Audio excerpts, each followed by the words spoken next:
Here to explain, Assistant Secretary for Public Affairs at the Treasury Department, Tony Sayegh. Tony, thanks for being here. Good to see you. I know you're a big believer in this. I guess now it's coming down to the wire. You're going to be able to get it done.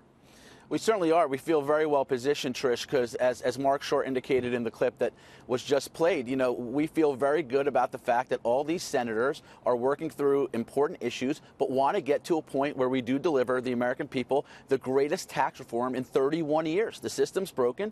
Businesses aren't able to grow, create jobs, raise wages. On the individual side, it's complex.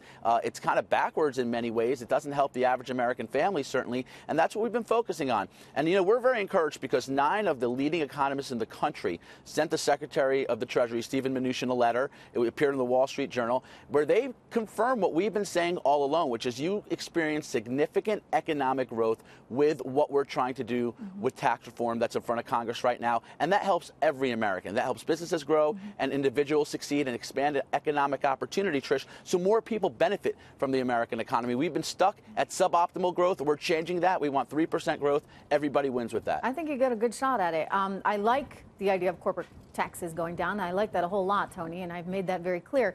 But something I'm a little concerned about here is the whole state and local issue. And, in my heart, 1,000%, I believe there's no reason why any state in America should have to subsidize another state in any way, shape, or form. That said, the goal is to get the economy going. And if people cannot deduct state and local taxes in the states where they have the high local taxes, what effect does that have on consumer spending and the overall GDP that you're looking for? Well, look, first of all, what we're going to get in terms of growth and investment on the business side is expansive. I mean, that's exactly what you saw confirmed by these economists. It's going to create the potential for significant economic growth. On the individual side, Trish, look, I'm sympathetic. I'm a New Yorker. I understand. But let's remember, we're talking about 6 states where essentially the highest income earners get to deduct high state taxes. That's not really the responsibility of the federal government to subsidize. And in order for us to really expand the base, we need to get rid of a lot of these kind of deductions. And at the same time, don't have this conversation in the absence of the fact reducing rates. So the vast majority of people losing that deduction still will have lower taxes because we're reducing their rates. We're expanding the child tax credit. We're doubling the standard deduction, making the first $24,000 of their income not taxed if you're a family. We're getting rid of the alternative minimum tax, which is a backward tax. So the vast majority of people who even lose these deductions still get a good tax cut because it's not up to the government to subsidize high tax states. Here, look at the Senate tax proposal. We just had that up there. You have 7 different brackets. I remember the president promising 3. Why 7 coming out of the Senate? And do you think you can negotiate that down to something a little more reasonable? Well, I will say the thing about the Senate bill that should be noted is all of those brackets are reductions in current rates, number one. Number two, the House has 3 rates. The Senate has 7. This is the process. Congress is going to have to figure out ultimately what they want to confer and jointly say is going to be part of the tax reform. But make no mistake about it, you're going to pay lower taxes and have a simple, fair tax code at the end of this process that helps grow the economy to expand it so everybody wins, Trish. This has been the problem with no tax reform for 30 years. Well, you have very few people benefiting. I mean, if you're a high earner in any state that has local and state taxes, you're not going to win on this. You're going to pay a whole lot more.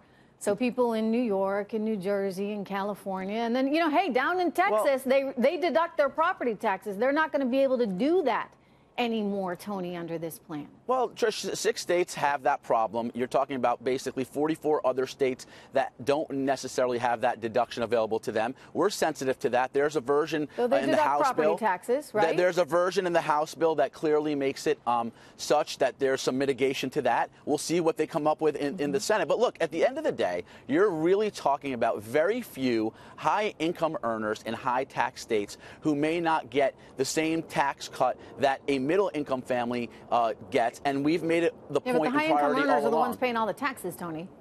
I mean, sorry, that's the reality of it. And if you're going to give a tax cut, you got to give it to people that actually pay taxes.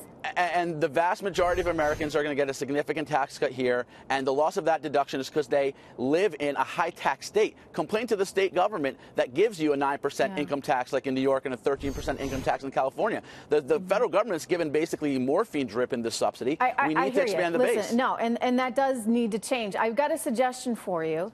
Steve Forbes was on the show just last week, and he suggested, you know, what if they did something like they rolled this in after a 2-year time period? So it gave states the opportunity to vote out the big spenders and make sure they had some discipline there before it just whacked everybody right off the start.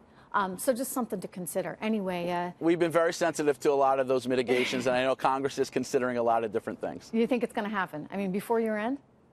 I think tax reform will happen before year end, yes. All right. We're holding you to it. Tony, it's good to see you. Hope you had a great Thanks. Thanksgiving. Thanks.